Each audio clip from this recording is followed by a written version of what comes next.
to offend, and it seems nowadays people are very careful about what they joke about. Do you worry about where comedy is going? Not greatly, because it's a cyclical thing. You know, one minute, you know, certain jokes or certain attitudes and outlooks are just out of fashion, and in the end, you know, the whole point of a joke is to entertain people, and if people are not entertained, then you haven't, you know, fulfilled your brief. And so you know, I'm a great believer that we must have free expression, and in comedy you must be able to make jokes about absolutely anything. I mean, the only question is you would be wise to choose a context in which it's going to be appreciated, because not all jokes suit all contexts. You know, the joke you tell around a table in a restaurant with some friends is not necessarily something for primetime TV. You know, that's a pretty obvious statement, but you'd be surprised how people like to abuse the context of comedy. And people often say, you know, did you hear that joke that comedian said in that Netflix special? You know, did you think that was right or wrong? And all I say is, I wasn't there. I haven't heard the joke. I wasn't in the audience when the comedian said it. I don't know what the atmosphere was in the room. If people pay to see a comedian, they've got to accept whatever they provide. I'm a great believer that artists should never apologize for their art. You put something out there, you paint a watercolor, you make a joke, you make a television show, whatever it is. If people are offended, that's their problem. It's not yours. You've done your bit. If they don't want you to work for them again, then that's, you know, that may become your problem. But you've done your bit, and you've done your best, and it's up to the audience to judge. I'm a great believer that if a joke has an appreciative audience, no matter how small, no matter who they are, then it is worthy. It should be, as it were, allowed. You know, we were saying today that you are these iconic characters, but we don't really know much about you. Who are you? No, you're an international man of intrigue. Yes, exactly. Yeah. No, like, what are your hobbies and likes? And yeah, I tend to keep myself to myself a lot. I'm not on social media in any shape or form. I prefer to keep all my activities of a personal level, personal and private, just because I find it much more relaxing. I find the whole concept of social media just not keeping up with it, sort of right? Unrelaxing. Yeah. It feels like an unrelaxing thing, so I don't do it. Did you ever feel that you would be like this cool to so many generations? Like, you're huge. I'm huge. No, not really. I suppose you don't, you know, you just, I mean, particularly when you're young and you're setting off and you're finding your comic feat, that you just want to have fun. You know, that I suppose is what drives you. And you think, I suppose with Mr. Bean in particular, because he's a largely silent character, that there's no doubt that he was slightly contrived to have, there he is, he was slightly contrived to have international appeal, I suppose. Right, because there's no language barrier. Because it was based actually on on a holiday in Venice that I had in 1985, quite a long time ago. And I just remember noticing all the musical artists who were popular at the time, you know, the Duran Duran and David Bowie and classical musicians like Daniel Barenboim. And I thought, how odd that musicians generally assume they have an international audience. Whereas if you do comedy, you assume you've just got your country and your kind of people who are going to enjoy what you do. And I thought, well, wouldn't it be fun, because I had already started exploring just doing purely visual comedy, whether I could, you know, do that on, I'd explored it on stage, and I was interested in trying to put visual comedy through the character of Mr. Bean on TV. And so that's where it started. Well, the first ones we did were 1988, 89, and then it sort of grew from there, and now we've got this... Weird, it's like... What about Mr. Bean now? Have you drawn a line under him? No more Mr. Bean? I doubt that he will reappear, but you never know. You must never... The people have spoken. Yeah, quite. But, you know, you must never say never again. A film, as Jeff mentioned, that I was in. So you must never say never. But, there does come a point when you feel as though you've done most of what you want to do with him. So. And because it's not based on language, because it's so physical, Mr. B, presumably it's popular everywhere. Yeah, it is. It has what we might call a global outreach. So, our holidays of misery, can you go anywhere? Yeah, I can't go to many places where you're not recognised. And it's the thing I find most tricky is when people don't recognise you particularly, but half recognise you. You know, it's that strange thing where they go... Of course, that means they stare. They stare a lot. And they just look. You're sort of feeling, I wish that person wouldn't stare at me. So, I'd rather just, hold up a flag saying, yes. Yes, it's me. A few years ago, I was in a Land Rover parts department near Peterborough, the kind of place you find me on most... Yes.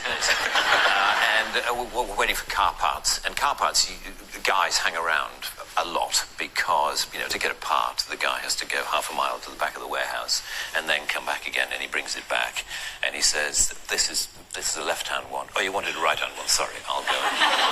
He goes, and it takes forever. Anyway, I was standing around with a group of guys, and I could see this guy doing that. And he came up to me after a while, and he said, excuse me, has anyone ever told you that you're the absolute spitting image of that Mr. Bean? And I said, well, actually, I am the actor who plays Mr. Bean. And he said,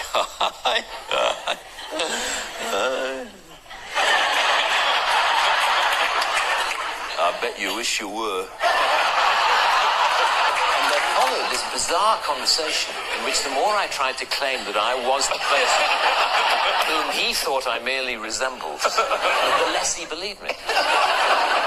But what was funny was how close he thought I was to he said the resemblance is uncanny. Have you ever thought of doing any, look-alike work, like, Stag Nights and Head Nights? You can go along as Mr. Bean. And I said, no, and he said, because you can make an absolute fortune.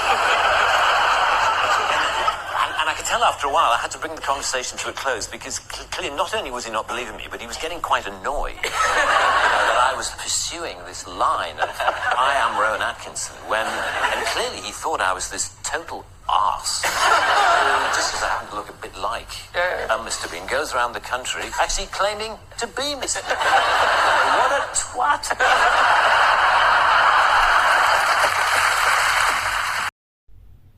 Charlie Chaplin said is that a life is a tragedy in close-up and a comedy in long shot. If you sit back visually on a situation, it automatically becomes funnier. He didn't have a name. He didn't have to have a name because there were no words spoken in the sketches in which he featured. They were silent sketches. But then when we thought, actually, these sketches are quite funny, it's quite an interesting idea to develop a comedy character who doesn't use words. Television comedy had developed from radio comedy, which was a very wordy, tradition, and we had to give him a name in order to give the television show a name. So we came up with the name of Mr. Bean. We were thinking Mr. White for a while. That was an idea, but that sounded a bit dull. We thought of, vegetables, and Mr. Bean seemed to be short, sharp, and to the point.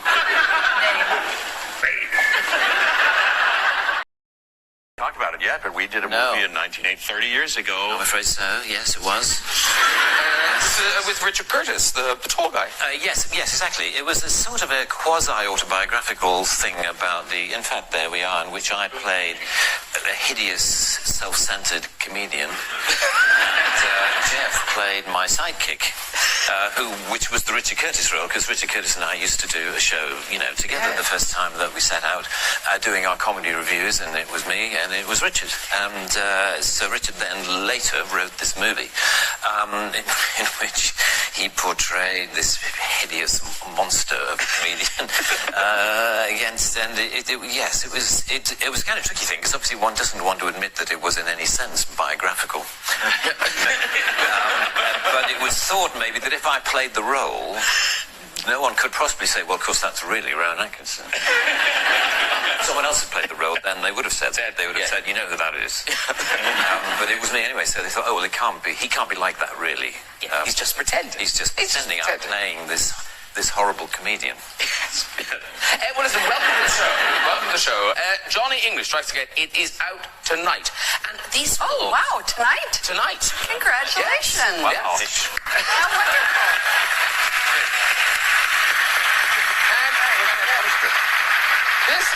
This is the third one, and these films are huge. I mean, they're so successful. Because they're funny. Yeah, they do well. I mean, they're fun. I mean, they're very silly, and they're a family comedy, which is a relatively rare thing in this day and age. You have family comedies, but they're normally animation. You know, they're normally animated, and to have live action family comedies, actually, there aren't a lot of them. Most comedies are more adult. Yeah, and this one begins with Johnny English. He has retired. Yes, he's retired. He's a geography teacher in a small school in Lincolnshire.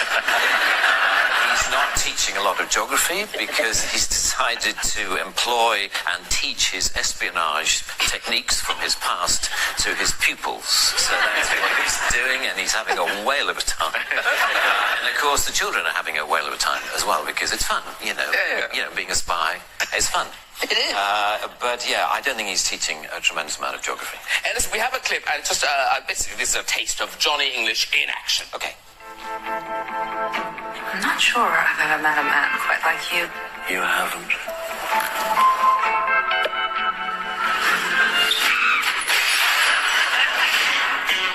We have a problem. Good.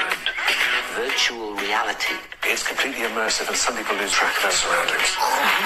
That's not going to happen.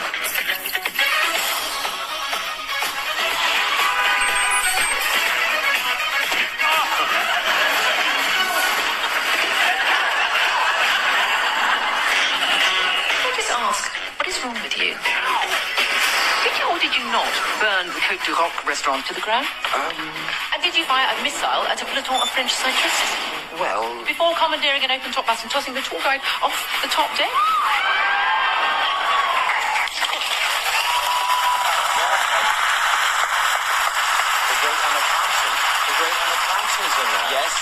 Yes. It was also in They just didn't ask you. It was a reunion. Sorry, Jeff. No, that's okay. Emma, that was her first movie, the one we did. It was. She's so wonderful. It was. Well. Now, there are just those fantastic set pieces that people love watching you do. The energy tablets. Yes. Which must be that must be knackering. It was knackering, actually. Yes, it was. Yeah, it's a dance sequence in which I display some extreme I think we've got some dance moves. There's some of your moves. Oh, yeah. And it's very, and it was very taxing. Yes, I have to say. And it doesn't get less taxing with the advancing years. I managed to keep it going, and we just did a couple.